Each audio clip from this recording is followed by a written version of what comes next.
नमस्कार दोस्तों, good evening. स्वागत है आप सभी का हमारे इस नए वीडियो में। आशा है आप सभी स्वस्थ होंगे, मस्त होंगे। तो in this video we are going to discuss the basic of stock market कि what is NSC, what is BSC, what is NDSL, what is CDSL and the other things. तो बिना किसी देरी के आइए वीडियो को शुरू करते हैं। So what is stock market? Stock market is classified in two parts.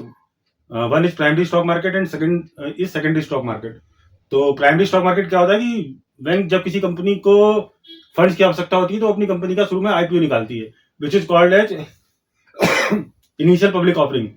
And जब बायर्स उस आईपीओ को या उस शेयर्स को जहां पर ट्रेड करते हैं उसको सेकेंडरी स्टॉक बोलते हैं। Now next thing is NSC and BSC.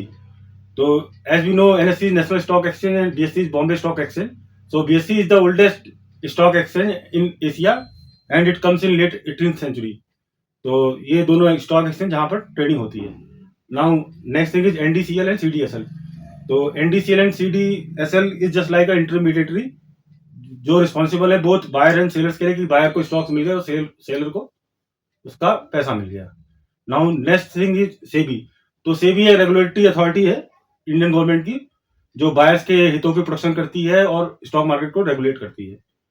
तो ये तो हमारा अभी स्टॉक मार्केट का है। अब हम थोड़ा डिस्कस कर लेते हैं टेक्निकल एनालिसिस के बारे में। तो actually technical analysis is the study of historical price action to predict the future price action. Technical analysis के द्वारा जो प्रीवियस किसी भी स्टॉक के बारे में उसका all time high, all time low और उस पर क्या ट्रेडिंग हुई, क्या उस पर वॉल्यूम प्रेशर रहा, उसके आधार पर हम उसका फ्यूचर प्राइस प्रिडिक्शन करने की कोशिश करते हैं। तो चार्ट्स वगैरह के द्वारा इस चीज को किया जाता है। इसके अलावा फंडामेंटल एनालिसिस और काउंटर एनालिसिस, ये भी दोनों चीजें होती हैं।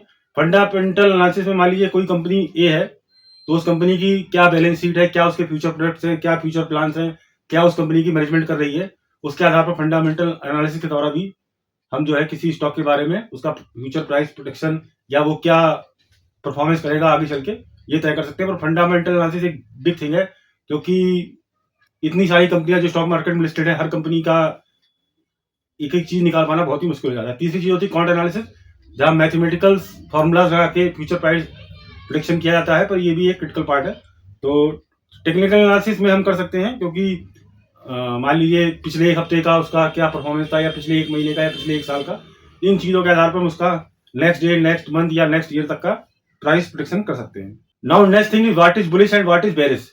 तो बुलिश मतलब तेजी और बेरिश मतलब मंदी। मान लीजिए कोई कंपनी ए है जिसका अभी स्टॉक का प्राइस 100 रुपए है और आपको लगता है कि उसका प्राइस आगे चलकर 110 120 रुपए हो जाएगा, तो इसको कहा जाएगा कि आप उस कंपनी ए के स्टॉक पे बुलिश है।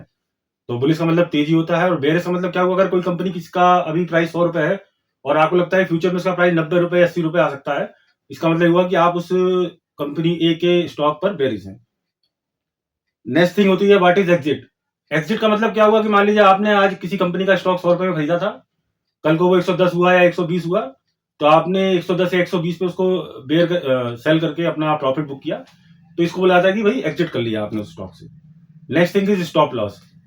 स्टॉप लॉस बहुत ही इंपॉर्टेंट टूल है। मतलब एक्चुअली टूल क्या है, स्टॉप लॉस का मतलब होता है कि मान लीजिए आपका किसी स्टॉक का प्राइस 100 रुपए में आपने बाई किया था शेयर और आपने 90 पे उसका स्टॉप लॉस लगाया हुआ। इसका मतलब होगा क्या कि जब 90 रुपए उसका स्टॉक प्राइस हिट करेगा तो आपकी ट्रेड वो ऑटोमेटिक क्लोज कर देगा। और स्टॉप लॉस बहुत जरूरी चीज होती है क्योंकि ऐसा नहीं आपने मान लीजिए 100 पे खरीदा, अब आप स्टॉप लॉस लगाया नहीं है, वो 90 आ गया, 80 आ गया, 70 आ गया, आप जो है लॉन्ग आप सोच रहे हैं कि अब ऊपर आएगा और ऊपर आएगा, और धीरे धीरे ऐसा होगा कि आप जो है लॉन्ग टर्म इन्वेस्टर बन जाएंगे।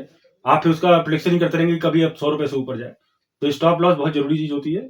एक कोट है कि if you can't book a small losses sooner और later you will book mother of all losses. मतलब अगर आप छोटे छोटे स्मॉल लॉसेस को बुक नहीं करेंगे स्टॉप लॉस लगा के, तो एक दिन ऐसा आएगा कि आप जो है एक बहुत बड़ा लॉस बुक करेंगे।